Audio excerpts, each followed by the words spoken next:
Good afternoon, ladies and gentlemen. Please join me in welcoming our television and webcast viewers. My name is Fred Mifflin, President of the Canadian Club of Toronto. Viewers, we're very pleased that you're participating with us today. For 120 years, the Canadian Club has been proud to provide a forum for leaders and visionaries in every aspect of society to share their ideas with us and to challenge our thinking. We're committed to providing a welcoming venue for discussion and debate on issues that impact our daily lives. Through our programs and activities, we offer access to dynamic political, business, and public figures from across our country and around the world, like today's guest speaker, Newfoundland and Labrador Premier Dwight Ball. Before I formally introduce Premier Ball, here's a snapshot of some of our upcoming events.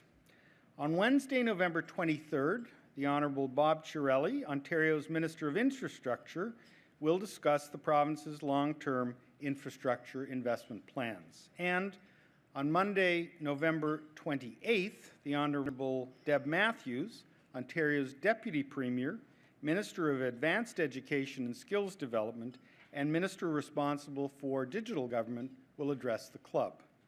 To order your tickets or to learn more about the club, please visit our website at canadianclub.org. You can also join the conversation via Twitter and Instagram by following us at CDNCLUBTO or by using that hashtag. I want to express special thanks to today's event sponsors, BMO Capital Markets, represented by Grant Williams, and CIBC Capital Markets, represented by Doug Bartlett. Thank you for your generous support.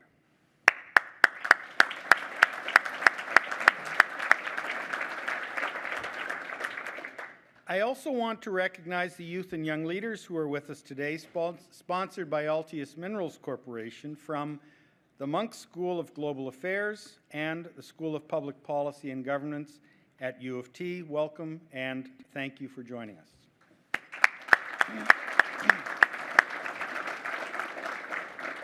And now today's speaker. As many of you know, I'm very proud of my deep Newfoundland roots. So in many ways, I consider introducing our speaker today a patriotic duty. Canada's most easterly province, well known as the Rock, is where the sun rises first on the nation. Newfoundland and Labrador, our youngest province, is known for its warm hospitality, stunning physical beauty, abundant resources, and self-servingly the charm of its people. It's also seen its share of economic hardship. Enter Newfoundland and Labrador's new Premier, armed with a prescription to address the province's fiscal and socio-economic challenges. Premier Dwight Ball is preparing to celebrate his first year in office next month. Part of his Liberal government strategy to drive growth is detailed in the recent release of the vision document, The Way Forward. We're pleased that he's joined us to outline that vision. As Newfoundland and Labrador's 13th Premier, the province's native son knows firsthand the challenges his 500,000-strong population faces. The pharmacist, entrepreneur, and community leader created hundreds of jobs in Newfoundland and Labrador communities. He opened several pharmacies and expanded business operations to include personal care homes, real estate, and venture capital investments. He was recognized as Employer of the Year in 2 Newfoundland and Labrador communities, so he is an entrepreneur's entrepreneur. The Premier then set his sights on politics and was elected to the House of Assembly in 2007 and again in 2011. After a brief period as interim Liberal Party leader in 2012, he became party leader in the following year. Last year, he led his party to victory in the provincial election for forming a majority government.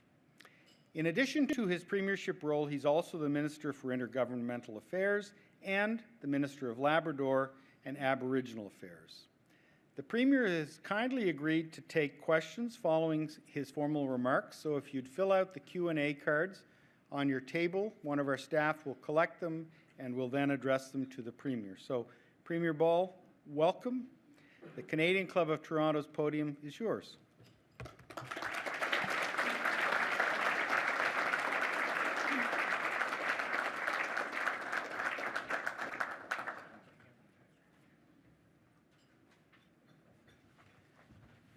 Well, thank you, Fred. And it is great for me to be here, as not just as the Premier of Newfoundland and Labrador, but just also to say that I know there's quite the competition that goes on between Toronto and St. John's. And yesterday, I guess there was two unique things that happened. One is that it was 19 degrees in St. John's yesterday, and when I got in last night, I saw this crowd celebrating, which meant the Toronto Maple Leafs won. But it's great for me to be here today, and as Fred mentioned, always great to get in front of a group of business leaders and community leaders that we have here, and some political leaders, I will say, as well. And as Fred also mentioned, that it's really no secret that anyone is familiar with the Rock, or if you're from Labrador, the big land, it's no secret that as Newfoundlanders and Labradorians, one thing that we love to talk about is home. But if you look back in recent years, what you will see is that our province has found its way really in the national discussion and national headlines and national discourse without prompting. Over the past several years, you have become to know Newfoundland and Labrador for some other different reasons. Many of you would know it as a province with vast natural resources, if it's from mining or if it's from oil and gas, if it's what we would see, just the opportunities that we would have with land and sea and so on. It's become a magnet for world travelers who are seeking something that is very new, exciting, unique. And as Fred mentioned, the people of Newfoundland and Labrador, no matter where you go, is they do things a little different. I will share with you one story that just happened just a few weeks ago. Went in early in the morning. There was an email from a couple from Vancouver who had spent some time in Newfoundland. This is just one of those neat little stories that really drives home what Newfoundlanders and Labradorians are all about. So this email came in from a couple in Vancouver, and they talked about their experience as they went into this small service station. They needed their vehicle fixed. So they went in, and the guy at the service station said, "Well, this is going to take a few hours. Where are you from?" They said, "Well, we're from Vancouver. What are you doing here?" "Well, we're here, we're tourists." Well, he said, "This is probably going to ruin your day." So he said, "Tell you what, you can take my car, I'm going to fix your car." So they sent the story back to me, and I thought it was very unique, but it really is a telling story of what Newfoundlanders and Labradorians indeed are all about. For those of you that have been paying attention to some of the things that are happening from a cultural point of view in our province, you would see some of the greatest chefs and leading cuisine that you would see anywhere in the world right now. The gifted artists that we have, who are performing all over the world. And for those of you that are paying attention to Discovery Channel, you will see a series now called Frontier that's done in Newfoundland and Labrador. And just this week, 200 people employed in the film industry in our province. So I'd encourage you to take a look at that. It's done right in Newfoundland and Labrador, and it is indeed an emerging industry that we're seeing occurring in our province. So while, as Newfoundlanders and Labradorians, have enjoyed this recent boost in notoriety, we are also aware that recently that our province, as hit the national scene, has been mentioned because of the physical challenges and issues around the development of the Muskrat Falls project. And this has influenced the image that we would have nationally.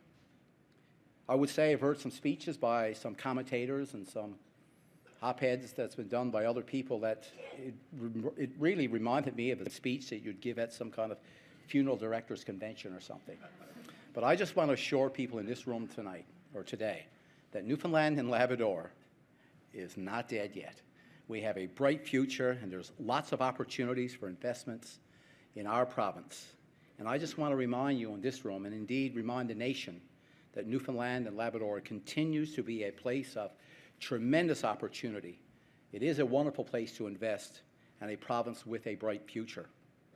So today I will focus my comments on why I am enthusiastic about our future and why our province continues to be the one to watch when it comes to offering business opportunities to investors and to a high quality of life for those who are looking for a new place to call home. Now, to help you understand my excitement for where I expect our province to be in 2019 or 2023 and beyond, I need to begin by discussing our approach to move beyond the immediate challenges that we face and achieve a stronger tomorrow for our people. So let's start with the Muskrat Falls project. In our province, it's known as the project. It's a mega project, $11.4 billion. It creates 824 megawatts of energy, primarily focused on a domestic market, fits into the national priority around renewable resources. You all know that the project has exceeded its cost estimates. You all know that it's faced some environmental concerns. And this project was inherited by my government a year ago, but it is one of the highest priorities when we came to office to make sure that the project will be successful and that it will benefit Newfoundlanders and Labradorians. So in keeping with our commitment to better manage the project, we hired a new CEO, a guy that we took in from retirement, Mr. Stan Marshall, and many of you would know him for a very successful career with Fortis. And that's a company, if you would have noticed, been just listed on the New York Stock Exchange.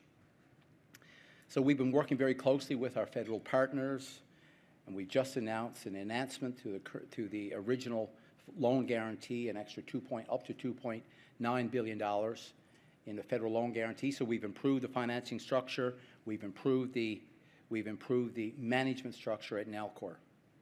So with this better management team and improved financial terms, we are confident that we will finish this project successfully and will deliver power not just to Newfoundlanders and Labradorians, but also to Nova Scotians and with some surplus into throughout North America. So with respect, I want to address the environmental concerns that some of you would have seen associated with the project. We fully appreciate, number one, the concerns around the human health risk, especially around methyl mercury contamination.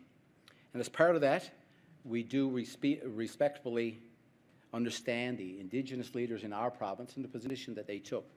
So after a 12-and-a-half-hour marathon meeting, which I had the privilege of chairing with our leaders, who showed a willingness to work together, these being our Inuban Nation, our Nunatuavut and Nunatchivut, all well-respected Indigenous leaders within our province.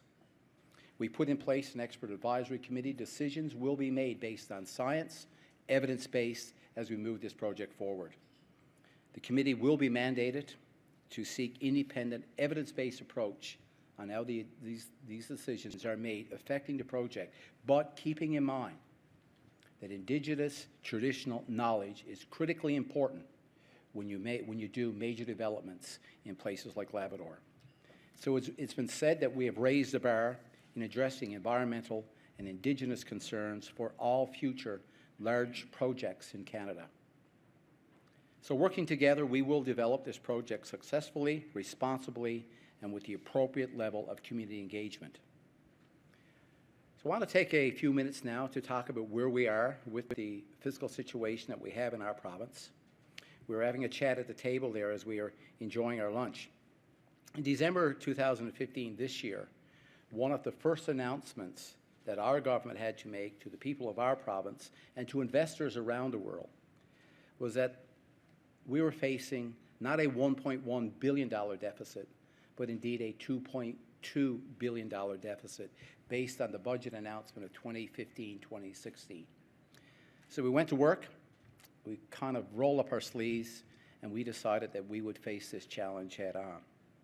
Things got a little worse in January. Oil dropped to around $27 a barrel. And the projected deficit, based on the budget numbers that we were working with for this year, 2016-2017, would have meant a $2.7 billion deficit. So to put that in context, $8.5 billion budget with a $2.7 billion deficit. With a small province, a small population, we had to make some significant changes. So we put in place a series and measured actions, and we reduced the deficit to $1.8 billion. Also pleased to note that with the fiscal update that was announced just a few weeks ago, we've been able to further reduce that another $250 million, and the projected deficit for 2016-2017 is now at $1.58 billion. This is a significant change when you look at where we were just a year ago. But also, the borrowing, and I know we have many financial institutions in this room, our borrowing requirements for this year has been reduced another $500 million. We've been able to do this with a series of revenue increases and some cost reductions with inside government. Our government is committed to maintaining these fiscal targets and getting back to surplus in 7 years. And keep in mind, by the Canadian definition, we are a half province. We do not receive equalization. I just want to be clear about that. It's not that we're looking for equalization. I understand the formula. We want to make sure that we have a rightful place in Confederation. But as we work towards work and achieving our goals, we know that it is important for us to stay focused on what is really driving the fiscal challenges facing my home province.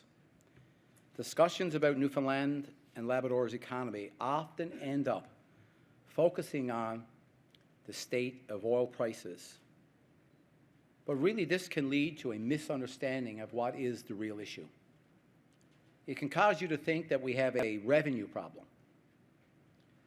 You may be surprised to find out that even with the decline in oil prices, Newfoundland and Labrador still has higher revenue per capita than any other Canadian province. And that is not new. Newfoundland and Labrador has led revenue per capita for 9 out of the last 10 years. So why is it necessary for a government with such revenues have to raise taxes, increase fees to address these immediate fiscal situations? Why is it that we're even facing those challenges that we are experiencing today? It is because, as a province, we have a spending problem. I said we had the highest per capita revenue. You know where I'm going with this. We also have the highest per capita expenditures of any other Canadian province. Some people would be quick to point out, well, you have a small population, you have a large landmass, very difficult to offer services to your people over such a large geographic area. I would argue that this is true for other Canadian provinces. Saskatchewan as an example, Manitoba as an example. So why is it that as a people and our government that delivering those services are so much more expensive? Simply because it was left unchecked during the years that took place when we had extraordinary amounts of oil revenues. Just to put that in context, if you go back over the last 10 years, revenue grew in our province by an impressive 22.7%, but expenses grew by 58%. That means in the last decade, Newfoundland and Labrador's growth in expenses more than doubled its growth in revenues. If spending growth had been held to population and inflation, in 2016-2017, we would have posted a $108 million surplus, not the $1.58 billion deficit that we're dealing with today. There are many things that drove this. If you look back over the last 10 years and you look at our history of what happened is if there was an issue that surfaced and needed to be addressed, it got addressed with a strategy. So it really became a strategies approach. And this led to extra offices being opened up to deal with a particular issue. It, some cases, created a whole new department. So as you know, this approach was simply not sustainable. So the challenge before us as a government today is significant, but it is clear. We really need to restore the fiscal balance while maintaining quality programs and services for the people of our province. So upon taking office, our government quickly reacted to fully assessing the situation that we were into. We engaged in unprecedented numbers of people in our province to discuss the situation that we were into and to discuss long-term measures that needed to be put in place to restore balance. Now you can imagine, you get a bunch of Newfoundlanders and Labradorians in a room, you're going to get a diverse range of opinions. Some would say, take on more debt, spend our way through this problem to the foreseeable future to maintain the momentum in the economy. To support our economy, we have no choice, I will say, to increase debt over the short term. But our province does not have the fiscal capacity to allow debt to climb unchecked.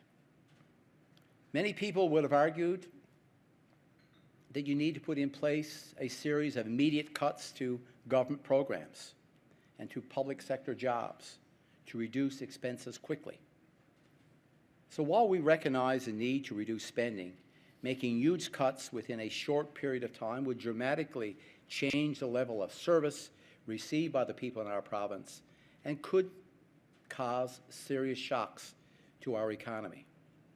So, supported by public feedback and significant research and policy work, we spent the last year with the goal of striking the appropriate balance between achieving the necessary fiscal restraint and maintaining an environment that promotes economic strength. The end product of that work, as Fred had mentioned, was revealed just a few weeks ago when our government launched The Way Forward, which is a vision for sustainability and growth in Newfoundland and Labrador. It's available online through a government website. The document will guide our province's actions to achieve greater efficiency, strengthen the province's economic foundation, enhance services, and improve outcomes to promote a healthier and prosperous province.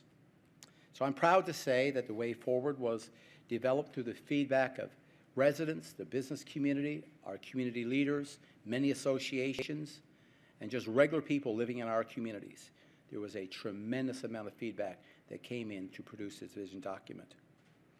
It will hold the government of Newfoundland and Labrador to a higher standard, one where success is not defined by the value of the commodity price, but it is by sound fiscal management and actions defined by clear goals, timelines, and regular reporting. The Way Forward is comprised of two parts: the guiding principles, which will define how we develop, carry out our projects, our programs, and our services in the future. We know we have to do better with less. We know we have to collaborate with Newfoundlanders and Labradorians. But also we know that we have to challenge ourselves. We have more than 50 initiatives aimed at making improvements in our province's situation without driving cost. Vision initiatives will be rolled out in phases, and as each phase concludes, we will provide an update on the progress of our work before undertaking a new series of actions to improve conditions in the province. It is important to recognize that this is a living document. It will be updated so that we are always pursuing ambitious goals and remain responsive to new developments. Specifically, our vision will be updated when we report on the progress at each phase, and these updates or report cards will generally be done at budget time. We know that we will need to naturally adjust our approach if we do not see the results we wanted, and we will push ourselves to do more when we succeed. Phase 1 of the vision encompasses the next 6 months, leading us into the next budget process, and is focused on reducing spending and supporting economic growth. The vision initiatives aimed at reducing spending during Phase 1 include reducing government's lease office space, reducing the size of government. We've already reduced our deputy ministers by 20%.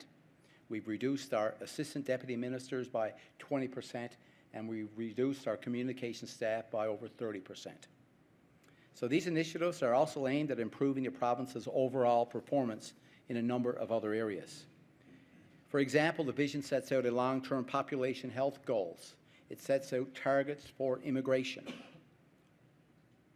And by the way, within the last year, we have seen a population growth increase by 3,000 people living in our province. Reducing spending and improving key metrics are not the only things our vision document is focused on. We are also focused on growing our economy, and there are several vision initiatives aimed at supporting a stronger economic foundation. They include making more land available. If you've been to Newfoundland and Labrador, one thing you know is that we have lots of land available. Making it more available for agriculture projects, as an example. from food security in our province. We actually import over 90% of the food that we eat, and yet we have all this land available for us. So there's significant opportunity. We have significant opportunity to put targets in place to double the aquaculture industry in our province. For those of you that would have visited our province, we are seeing just astounding numbers in tourism this year. Our provincial tourism development plan will see our tourism market double by 2020. These are based on 2009 numbers, which will mean that will be over $1.5 billion industry in our province. We see lots of opportunity with mineral exploration, and the development activity will be increased by sharing core sample information, which will be digitally available. And I will speak to what we've done with the oil and gas sector and some of the ways that we intend on marrying those two together. What we also know, one of the things that I would say coming from a business background, and many people in this room, if you want to slow things down, is give it to a government. We know that as a government, we have to be more responsive.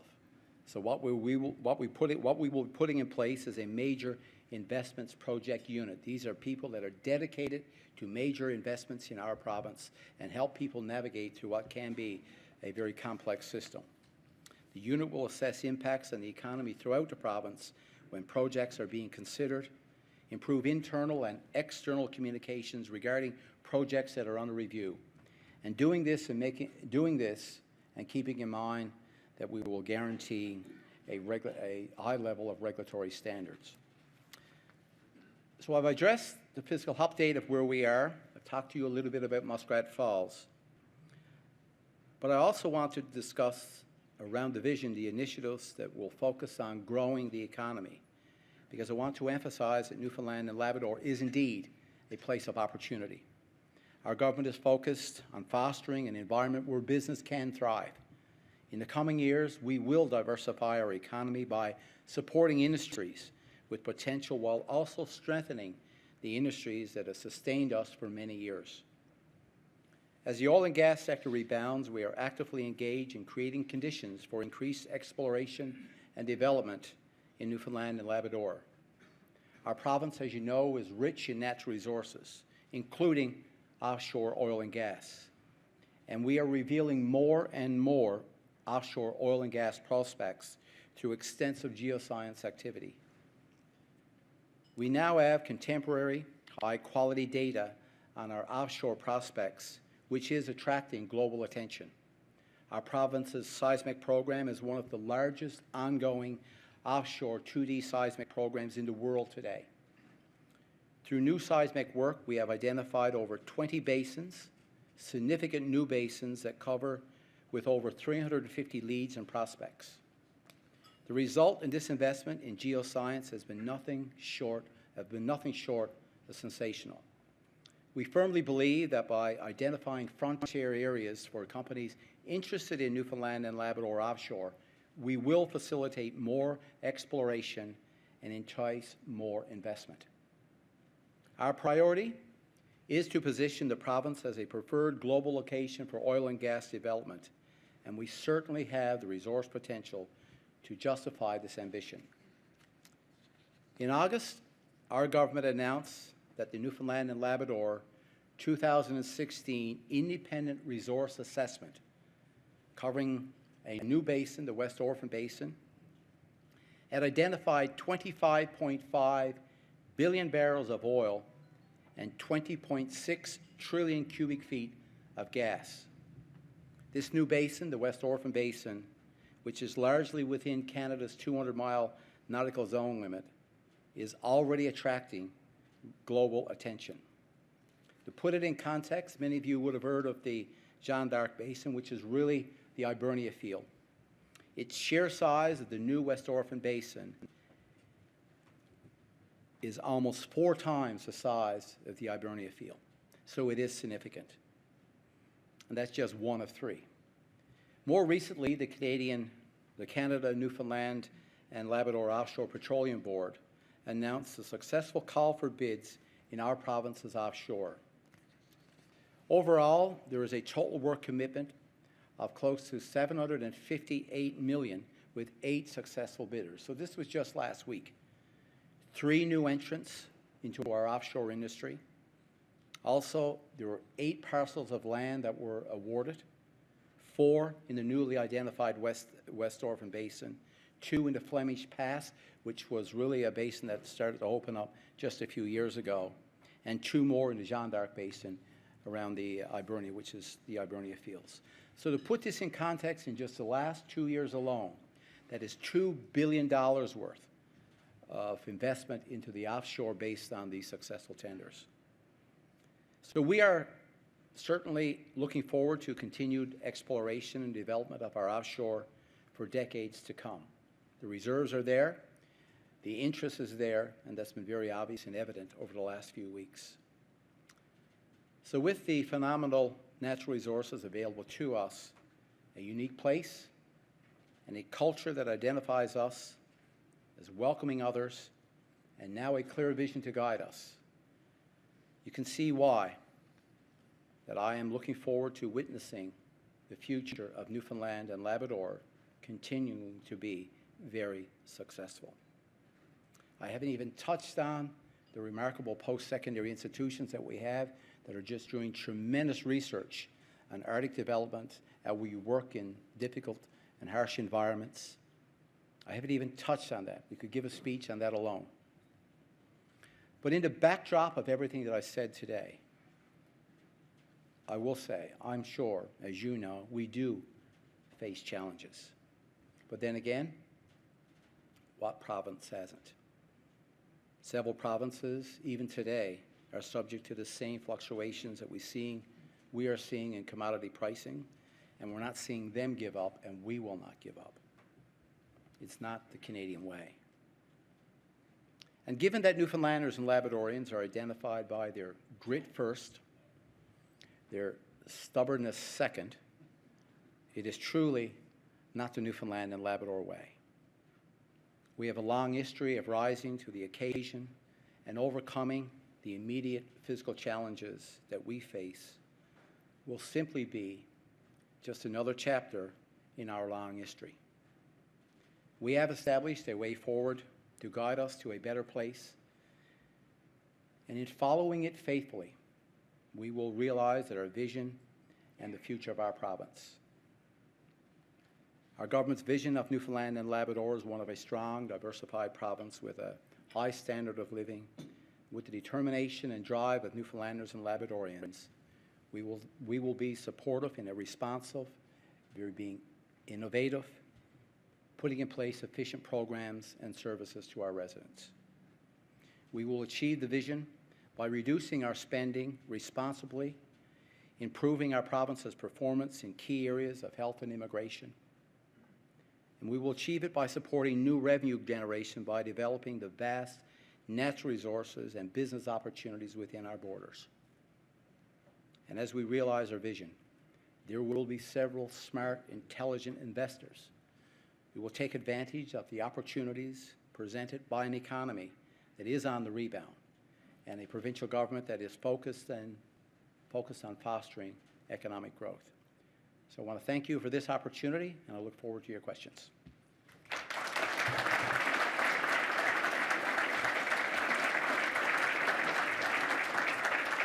Great, thank you. Thank you, Premier. I have some questions that have been submitted. This one here is obviously from a banker looking for business. Is the province considering P3 project delivery for your major healthcare infrastructure projects? It's probably from a banker or a construction company looking for some work. Exactly. But we've made, as part of our policy position, and it is in part of our vision document that's outlined there, we put in place measures where we will do a value for money analysis on major infrastructure projects, some of our hospital institutions, our long-term care sites, and so on. So doing value for money analysis on those projects, and if the evidence is there to support that partnerships with with industry is where it takes us and leads us, that's what we're willing to do. Okay, thank you. Newfoundland and Labrador's marketing is outstanding and accurately reflects the beauty and charisma of your province. You talked a little bit about it. Where does tourism fit in the economic plan and how might it grow? Yeah, very much. We've made significant investments and will continue to make investments because it is a remarkable marketing campaign. This year we've done some things a little different, even adding and partnering with our Atlantic provinces in a partnership and a tourism strategy as well. So building on not just Newfoundland and Labrador, but indeed all of Atlantic Canada. But we have a unique offering, I will say, is that we can add, for those of you that have been there, you know, the landscape is spectacular, the culture is spectacular, and indeed, when everyone, if you leave our province and every exit survey that we would have done, is there's one thing that you cannot measure, and that's the experience that you get from just interacting with Newfoundlanders and Labradorians. This is not something that can be duplicated by anyone. It is a very unique and a rare experience that you really can't find anywhere else in the world. So tourism, for us, it is certainly a priority as long as building on the traditional industries that we have there. And and what makes us a little different, there are opportunities that we can actually marry the two, especially around the fishing industry and so on. So we can actually create a marketing and a tourism campaign where we actually can connect some of the long history that we have in our province and connect it to a very unique tourism campaign. So I think that's an open invitation for everybody to come to Newfoundland next summer. So you touched on the fishing industry, and this is an interesting question. Is there a future for the cod industry? Can the 200-mile territorial limit be protected under the current federal government? Yeah, so what we're seeing in the province right now, so if anyone that would have that followed this industry, we're seeing, you know, crab and shrimp right now would be the two major species that would support the fishing industry in our province. We're seeing declining stocks, but not unusual. When you see declining shellfish stocks, what you see is a rebound of the cod fishery. And we're seeing the rebound coming back in some tremendous numbers over the last few years. We've been really 25 years now since the moratorium, and we need 2 more years of 30% growth, which is where we've been in terms of the biomass before we get back into a commercial fishery. We're preparing for this already. We must do this in a very strategic way because it is not what really the industry in the province, where we need to understand is where we need to be for the customer. So taking it from the plate back to the harvester is the approach that we're taking. So we're working very closely with that industry right now to making sure that we get this right. We know there's interest in the markets for northern cod coming out of Newfoundland and Labrador. So we see, yes, a very big future, a very strong future. It is very labor intensive. And when you look at the issues that we deal with in our province, if you look at as an example, the unemployment rate in St. John's right now, it's comparable to just about any capital that you would see across the country. Is where we get into rural areas that we have problems with unemployment. The ground fishery is a rural Newfoundland and Labrador solution, as tourism would be a rural Newfoundland and Labrador solution. So we have time for one more question, and in fact, I've got 3 that are sort of around the same theme. And one is, many Newfoundland and Labrador residents leave to come to Toronto or other cities for jobs or economic activity. What policies and strategies are in place to employ, grow, and retain talent? And the third one, and so it's all the same theme, is how does Newfoundland and Atlantic Canada in general stem the population decline? So it's about population, talent, and employment opportunities. Yeah, we were chatting over lunch about when it comes to population. This year, we've seen an increase in population within the province, which would surprise many people. As Newfoundlanders and Labradorians, we've had a strong mobile workforce for many, many years. As someone that would have growing up there, it was not unusual at all to see our relatives leave the province for a short period of time. We've seen them move to Alberta in more recent years. So it's been part of who we are as a part of our history, I would say. But what we're seeing too is that many people in our province right now are actually coming home and setting up, businesses as an example. But the key to all of this will be education. and our immigration program. And we're, especially working with Memorial University, we're able to do a little bit of both. So we are making significant investment in technology programs, both at Memorial University, the Marine Institute, which I can tell you, for those of you that are not familiar with it, is a world-class educational institution. I can tell you it is up there with anything that you will see anywhere in this world. So keeping our young people home is important to us. Education is the key to this, making sure that we have a good mix of innovation, making sure that we extract the wealth we can from our traditional industries. All of this is important to keeping Newfoundlanders and Labradorians home. So part that I didn't mention, is there any thought of a loan forgiveness program to return for staying or working in Newfoundland? We have lots of programs available in our province around venture capital and supporting businesses that want to start up. We have programs that are very unique to youth entrepreneurs, as an example. So there's a whole suite of programs that we have available. And I mentioned in my speech here earlier about a major projects unit that we want to set up within government as well, just to help people navigate through what can become a very, as I said, a very complex situation many times. There is a significant amount of interest in some major projects right now in our province around aquaculture. We're starting to see some of the mining initiatives and programs that are now people are becoming interested in again. But the big thing for us is to make sure that we put, number one, a financial foundation in place in the province, that we can actually incrementally continue to build our province. And we've done a lot of work, even in just 1 year, in helping us get to where we need to be. Okay, great. Thanks very much, Premier.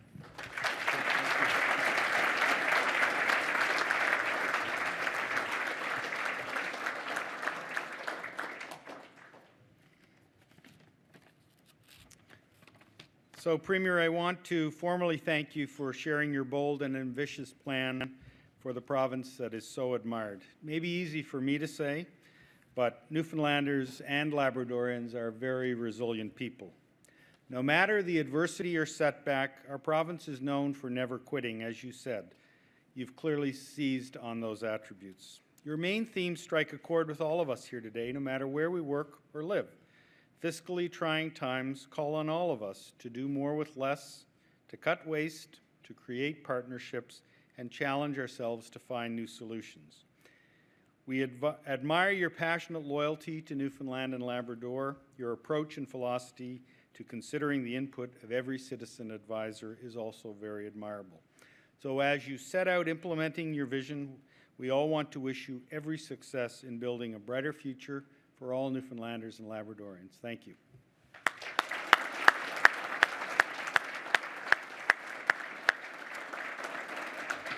I also want to extend another round of thanks to our event sponsors, CIBC Capital Markets and BMO Capital Markets. Thank you again.